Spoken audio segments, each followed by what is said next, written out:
우리가 어디에서 예배하든지 여러분들이 있는 자리에서 오늘 신령과 진정으로 하나님 앞에 예배하며 나아가는 그런 시간이 될 수 있기를 주의 이름으로 축복합니다. 오늘 예수님이 오신 것은 이라는 제목으로 말씀을 나누려고 합니다. 저는 34단 91년도에서 근무를 했습니다. 경기도 화전 지금의 한 일산 신도시에 있는 그런 부대였는데 도시 근교에 있는 그런 부대였고 그 부대 옆에 국방대학원이라는 그런 학교가 있었습니다. 그 당시에 대통령이 전두환 대통령이었는데 가끔 그 국방대학원을 순시할 때가 있었습니다. 이제 대통령이 온다는 소식이 들려오면은 한 달 전부터 그 지역 주변에 있는 산들을 다 낮에는 수색 정찰을 하고 밤에는 홀을 파고 들어가서 매복을 쓰고 그렇게 해서 한 달 동안 대통령이 오는 길을 지킵니다. 그런데 막상 대통령이 올 때가 되었는데 대통령이 오지 않는다는 그런 소식이 왔습니다. 가끔 사단장이 또 우리 연대를 방문할 때가 있습니다. 그러면은 한 달 전부터 사단장이 오는 길에 평탄 작업을 하고 뭐 그 사단 연병장이 그때 당시에는 도로 포장이 돼 있지 않고 그냥 맨 땅이었기 때문에 이제 도를 다 걷어내고 돌이 있으면은 차가 오다가 덜컹거리지 않도록 다 걷어내고 길을 평탄 작업을 하고 또 여러 가지 병장기들을 수리하고 그렇게 해서 사단장을 맞이합니다. 하여간 한 달 전부터 초비상이 걸립니다. 또 사단장이 부대를 방문할 때는 군악대가 다 동원되고 연대 병력들이 다 나가서 열병을 하고 그렇게 요란스럽게 맞이를 합니다. 세상에 권력이 있는 사람, 힘 있는 사람이 올 때에는 밑에 사람들을 이렇게 힘들게 하고 어렵게 하고 또 요란스럽게 등장을 합니다. 하나님이시면서 하나님의 아들이신 예수님께서 이 땅에 몸을 입고 찾아오셨는데 그분은 마국간에서 조용히 한 평범한 인간의 모습으로 우리 가운데 찾아오셨습니다. 그분은 우리를 힘들게 하고 어렵게 하고 또 우리를 긴장하게 하려고 오시는 분이 아니었습니다. 왕 중의 왕이신 우리 예수님이 우리를 찾아오셨는데 이 예수님께서는 왜 이 땅에 오신 것일까요? 그 첫 번째 이유는 죄는 심판하고 죄인은 구원하러 이 땅에 오셨습니다. 예수님은 오늘 본문 말씀에 보면은 스스로 자신이 이 땅에 오신 목적에 대해서 분명히 밝히고 있습니다. 마태복음 20장 28절을 우리 다 같이 한번 읽겠습니다. 시작. 인자가 온 것은 섬김을 받으려 함이 아니라 도리어 섬기려 하고 자기 목숨을 많은 사람의 대속물로 주려 함이니라. 예수님은 우리의 죄값, 죄의 삭은 사망인데 이 사망의 값을 십자가 위에서 지불하시고 우리를 죄에서 대속하시려고 이 땅에 오셨다고 분명히 말씀하셨습니다. 빅토르 프랑클의 메리에라는 소설 속에 팔레코라고 하는 아버지가 등장하는데 이 사람을 표현하기를 세계에서 가장 엄격한 아버지라 그렇게 표현을 했습니다. 이탈리아 사르디니아 섬 외딴 집에 소년 마테오가 살고 있었는데 애국 독립 게릴라들이 그 현병에 쫓겨가지고 집더미 속에 숨어 있었습니다. 그때 뒤쫓아온 현병들이 마테오에게 시계를 보여주면서 네가 독립군이 어디에 숨어 있는지 나에게 알려주면은 이 시계를 선물로 주겠노라고 유혹을 합니다. 독립군이 숨어 있는 것을 알려주면 시계를 주겠다는 것입니다. 이 어린 소년은 그 시계를 갖고 싶은 마음에 그 유혹을 이기지 못하고 독립군이 숨어 있는 곳을 가르쳐 줍니다. 결국 독립군들은 헌병대에 의해서 체포가 되고 끌려가서 결국에는 사살을 당하고 말았습니다. 아버지 팔레코가 집으로 돌아와 가지고 자기 아들 마테오가 시계를 받고 독립군을 밀고 해서 죽게 했다는 이야기를 듣고는 총에다가 총알을 장전해 가지고 그 아들을 개 끌듯이 질질 끌고 개울가로 끌고 갑니다. 그리고는 그 개울가에서 그 아들을 총으로 쏴서 죽여버립니다. 너는 독립군들을 밀고 해서 죽게 했으니 너도 죽어야 된다. 그러면서 그 아들을 총으로 쏴서 죽여버리는 비정한 아버지였습니다. 어머니는 아들을 질질 끌고 가는 남편의 다리를 붙들고 애절하게 하소연합니다. 여보, 한 번만 용서해달라고, 한 번만 살려주라고. 철없는 아들이 그렇게 한 것을 한 번만 용서하라고. 그러나 그 팔레코는, 그 아버지는 막무가내로 아들을 끌고 가서 총으로 결국에는 쏴 죽이고 돌아왔습니다. 집으로 돌아온 팔레코는 자기 아내에게 그렇게 말합니다. 그놈 위해서 기도나 해주라고. 그러고 끝이었습니다. 팔레코는 죄와 함께 죄인을 미워하는 그런 아버지였습니다. 그러나 예수님은 죄는 미워하셨지만은 죄인은 사랑하셨습니다. 병을 가지고 온 마귀는 저주하셨지만은 병든 자들은 불쌍히 여기고 긍휼히 여기고 축복하셨습니다. 그러나 팔레코는 죄를 지극히 미워할 뿐만 아니라 죄를 지은 자기 아들도 미워하여 죽여버리고 말았습니다. 예수님은 죄와 죄인을 분리하셨습니다. 죄는 미워하시고 심판하시고 죄인은 사랑하셨습니다. 그런데 사람들은 죄도 미워하고 사람도 미워합니다. 그러나 예수님은 죄는 미워하셨지만은 죄인은 사랑하셨습니다. 죄는 미워하지만 죄인을 사랑하셨기 때문에 죄와 인간을 분리해서 죄는 심판하시고 우리 인간은 구원하셨던 것입니다. 오늘 우리도 죄는 미워하고 죄인은 긍휼히 여기고 사랑하고 용서해야 하는 것입니다. 오늘 우리 이 사회가 코로나19로 오랫동안 어려움을 당하면서 서로 책임 전가를 하고 이 코로나 누구 때문이라고. 정부에서는 서울에 있는 어떤 교회 어떤 목사 때문이라고 책임을 전가하고, 또 이쪽에서는 정부에서 방역을 잘못해서 그렇다고 책임을 전가하고 서로 희생양 찾기에 급급합니다. 그러나 그것은 진정한 해결의 방법이 아닌 것입니다. 이 어려운 때 서로 마음을 합해서 이 위기를 극복해 나가야 될 때에 서로 미워하고 서로 책임 전가하고 서로 심판하면서 나간다면 이 나라가 어찌 바로 설 수가 있겠습니까? 사람은 아무리 큰 죄를 지은 자라도 우리의 적이 될 수가 없는 것입니다. 우리의 적에 대해서 분명히 에베소서 6장 12절에 말씀하고 있습니다. 우리의 적은 누구냐? 에베소서 6장 12절 말씀해 보니까 에베소서 6장 12절 우리 다 같이 읽습니다. 시작. 우리의 실험은 혈과 육을 상대하는 것이 아니요 통치자들과 권세들과 이 어두움의 세상 주관자들과 하늘에 있는 악의 영들을 상대함이라. 우리의 실험은 혈과 육을 가진 사람을 상대하는 것이 아니라는 거예요. 이 공중권세를 잡고 이 세상을 통치하고 권세를 가지고 이 어두움의 세상을 주관하는 하늘에 있는 악한 영들, 마귀 사단들과 대하여 우리는 영적 싸움을 해야 된다는 것입니다.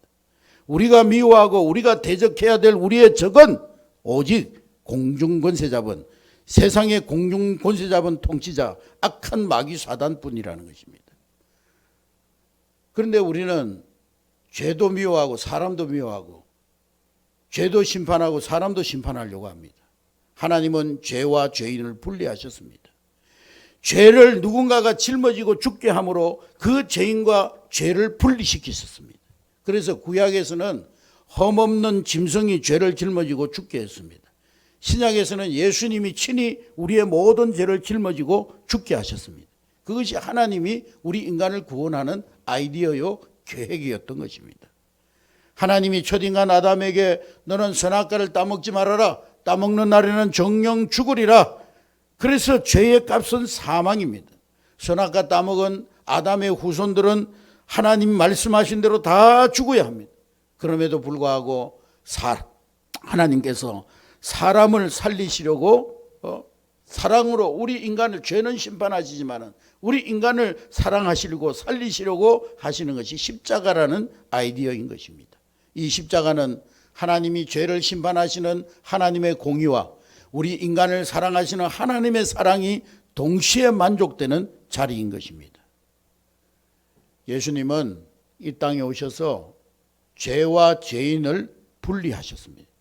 죄인은 사랑하시고 죄는 심판하셨습니다. 죄 때문에 우리의 죄를 짊어지시고 죽으시고 그리고 부활하셔서 우리를 죄에서 해방시켜 주셨습니다. 오늘 많은 사람의 대속물이라고 그랬는데, 많은 사람의 대속물이라는 그 헬라어 원 뜻을 보면 많은이라는 뜻도 있지만 모든이라는 그런 의미가 포함되어져 있습니다. 모든 사람의 대속물로 이 땅에 오셨습니다. 모든 죄인들을 구원하시려고 예수님이 이 땅에 오신 것입니다. 온 인류의 대속물, 모든 사람의 대속물, 즉 온 인류의 구원자로 예수님이 이 땅에 오신 것입니다. 예수님은 죄는 심판하시되 죄인은 사랑하러 오셨습니다. 사랑하는 성도 여러분, 죄는 미워하고 죄는 대적하고 죄는 심판하되 죄인은 사랑하고 죄인은 허물을 덮어주고 긍휼히 여기는 여러분 될 수 있기를 주의 이름으로 축복합니다. 두 번째로 우리 예수님은 왜 이 땅에 오셨느냐? 성기로 오셨습니다. 마태복음 20장 28절 말씀을 다시 한번 읽겠습니다. 시작. 인자가 온 것은 섬김을 받으려 함이 아니라 도리어 섬기려 하고 자기 목숨을 많은 사람의 대속물로 주려 함이니라. 예수님은 우리를 섬기려고 이 땅에 오셨습니다. 그래서 예수님은 제자들의 발을 씻겨주셨습니다. 예수님은 세상의 어떤 권세자나 조폭 두목 같은 그런 군림하러 오신 분이 아니라 종으로 우리를 섬기려고 이 땅에 오셨습니다. 골든 셀프리지라고 하는 사람은 두목과 지도자의 차이에 대해서 그렇게 말했습니다. 두목은 사람을 몰고 가는 사람이고 지도자는 사람을 인도하는 사람이다. 두목은 권력을 휘두르는 사람이고 지도자는 선한 뜻을 전달하는 사람이다. 두목은 위협적인 사람이고 지도자는 감동적인 사람이다. 두목은 나는 내가라고 말하는 사람이고 지도자는 제가 우리가 라고 말하는 사람이다. 두목은 책망하는 사람이고 지도자는 교정시켜주는 사람이다. 그렇게 말했습니다. 두목은 하라고 명령하는 사람이고 지도자는 합시다 라고 말하는 사람이다. 여러분, 예수님은 이 땅에 두목으로 오신 것이 아니라 섬기는 지도자로, 리더로 우리 가운데 오신 분입니다. 그래서 인자가 온 것은 섬김을 받으려 함이 아니라 도리어 섬기려고 오셨다. 그렇게 말씀하셨습니다. 그래서 종교개혁자 마르틴 루터는 그런 말을 해요. 그리스도인들은 누구보다도 자유롭지만 그러나 누구에게도 종속되지 않는 사람이지만 동시에 그리스도인들은 모든 사람들의 충실한 종이고 누구에게도 종속되어 있는 사람이다. 그랬습니다. 예수님은 섬기기 위해서 이 땅에 오셨습니다. 세 번째로 예수님은 우리가 심은 대로 거두게 하시려고 오셨습니다. 예수님이 공생애를 시작하면서 제일 먼저 하신 말씀이 마가복음 1장 14절부터 15절의 말씀인데 다 같이 읽겠습니다. 시작. 요한이 잡힌 후 예수께서 갈릴리에 오셔서 하나님의 복음을 전파하여 이르시되 때가 찼고 하나님의 나라가 가까이 왔으니 회개하고 복음을 믿으라 하시더라. 예수님이 이 땅에 오신 목적을 분명히 말씀하셨습니다. 예수님은 하나님 나라를 전파하려고 회개하라 천국이 가까웠느니라 그렇게 말씀하셨습니다. 예수님께서 복음을 전하려고 시작하실 때 제일 먼저 하실 말씀이 하나님 나라에 대한 말씀입니다. 하나님 나라는 공의의 나라입니다. 정확한 심판을 통해서만 들어갈 수 있는 나라가 하나님 나라입니다. 또한 예수님은 자비로운 구세주입니다. 그러나 또 한편으로는 엄격한 심판주이신 것입니다. 심은 대로 반드시 거두게 하시는 심판주 하나님이신 것입니다. 1923년에 일본의 대지진, 관동 대지진이 일어났는데 일본 사람들은 누군가 희생양을 찾기 위해서 자기들이 지진으로 인해서 많은 사람들이 죽고 많은 건물이 불타고 어려움을 당하는데 이 관동 대지진에 대한 희생양을 찾기 위해서 조선인들을 희생양으로 삼았습니다. 이 조선인들 때문에 우리나라가 이렇게 어렵게 됐다. 그러면서 총으로 조선인들을 쏴 죽이기도 하고 총이 없는 사람 죽창으로 찔러 죽이고 그때 관동 대지진으로 인해서 6,000명에서 7,000명이라는 조선 사람들이 목숨을 잃었습니다. 지진이 일어나니까 조선 사람들이 우물에다가 독약을 넣었다고 가짜 뉴스를 퍼뜨려 가지고 그 조선 사람들을 희생양으로 삼아서 6,000명, 7,000명을 죽였습니다. 건물에 질이 나서 불이 났는데 조선 놈들이 불을 질렀다고 누명을 뒤집어 씌워 가지고 근데 그 일에 앞장섰던 사람이 누구냐? 무고한 사람들을 뒤집어 씌워가지고 제명을 뒤집어 씌워가지고 학살하는데 앞장섰던 일본 경찰 중에 한 사람 이름이 쇼리키리라는 쇼리키라는 그런 일본 경찰 간부가 있었습니다. 이 사람이 그 일에 앞장서서 조선 사람들을 탄압하고 학살한 후에 승승장구해가지고 언론사 사주가 되고 나중에는 원자력위원회 초대 위원장이 되고 그리고 일본의 과학기술처 장관이 되었습니다. 일본에 몇 년 전에 쓰나미가 와가지고 원자력 발전소가 폭파가 됐는데 그러면서 많은 방사선 물질들이 유출되어 가지고 바다가 오염되고 땅이 오염되고 그래서 농작물들을 먹지 못하게 되고 수많은 사람들이 수만 명이 죽고 해산물들도 다 오염이 되었는데요. 근데 그 원자력 발전소를 건설한 사람이 누구냐? 그 사람이 바로 이 우리 조선인들을 탄압하고 6천 명, 7천 명을 학살하는 데 앞장섰던 쇼리키라고 하는 일본 경찰 간부였던 것입니다. 여러분, 하나님의 맷돌은 천천히 돌아가는 것 같지만 악인들이 뭐 잘 되는 것 같고 악인들이 흥황하는 것 같고 악인들이 뭐 잘 나가는 것 같지만은 하나님은 마침내 자기가 뿌린 씨앗을 거두게 하시는 하나님이십니다. 하나님의 맷돌은 천천히 역사의 맷돌은 천천히 돌아가는 것 같지만 마침내 모든 것을 갈아버리시는 하나님이십니다. 우리가 리모컨을 가지고 TV도 켜고 에어컨도 켜는 것처럼 하나님은 하늘에서 지금도 우리를 바라보시고 심판하시는 하나님이신 것입니다. 심은 대로 반드시 거두게 하시는 하나님이십니다. 우리가 어제 심은 것을 오늘 거두고 오늘 심는 것을 내일 거두게 하시는 분이 하나님이십니다. 우리 조상이 심은 것을 오늘 우리가 거두면서 살고 우리 부모님이 심은 것을 우리가 오늘 거두면서 살고 내가 심은 것을 우리 자녀들이 반드시 거두게 하시는 하나님이신 것입니다. 갈라디아서 6장 7절부터 9절 말씀해 보니까 갈라디아서 6장 7절 시작. 스스로 속이지 말라. 하나님은 만물이 여김을 받지 아니하시나니 사람이 무엇으로 심든지 그대로 거두리라. 자기를 위하여 심는 자는 육체로부터 썩어질 것을 거두고 성령을 위하여 심는 자는 성령으로부터 영생을 거두리라. 우리가 선을 행하되 낙심하지 말지니 피곤하지 아니하면 때가 이름에 거두리라. 하나님은 반드시 심은 대로 거두게 하시는 하나님이십니다. 지금도 심은 대로 거두게 하고 계십니다. 마지막으로 예수님이 왜 이 땅에 오셨느냐? 우리와 영원히 함께 계시려고 오셨습니다. 예수님이 땅에 오셔서 처음 하신 말씀은 하나님 나라가 가까웠으니 너희가 회개하고 복음을 믿으라 하신 말씀이었고 예수님이 마지막에 남기신 유언 같은 말씀은 마태복음 28장 18절부터 20절의 말씀입니다. 다 같이 읽습니다. 시작. 예수께서 나와 말씀하여 이르시되 하늘과 땅의 모든 권세를 내게 주셨으니 그러므로 너희는 가서 모든 민족을 제자로 삼아 아버지와 아들과 성령의 이름으로 세례를 베풀고 내가 너희에게 분부한 모든 것을 가르쳐 지키게 하라. 볼지어다 내가 세상 끝날까지 너희와 항상 함께 있으리라. 여러분, 예수님은 영원히 우리와 함께 하심을 믿으시기를 주의 이름으로 축복합니다. 여러분들이 기억하실지 모르겠지만 오래전에 칠레에서 탄광이 무너져 가지고 33명의 광부들이 땅속에 고립되게 되어졌습니다. 622m의 깊은 땅속에 이 광부들 33명이 고립이 되었습니다. 살아날 가능성은 0%였어요. 칠레 모든 국민들이 그 절망적인 상황 속에서 하나님 앞에 기도했습니다. 그런데 17일 만에 그들이 살아있다는 신호가 지하에서부터 들려왔습니다. 모두가 살아있다는 소식에 이 칠레 국민들은 더 하나님 앞에 기도했어. 하나님, 그 땅속에 갇혀있는 33명의 강부들이 무사히 귀환할 수 있도록 지켜달라고 기도했는데 근데 그 땅속을 파고 들어가려고 보니까 그 산 전체가 다 바위 산인 것입니다. 도저히 파고 들어갈 수가 없어요. 다 파면은요, 한 몇 달 이상 걸리는 그런 작업입니다. 모두가 다시 절망에 빠졌습니다.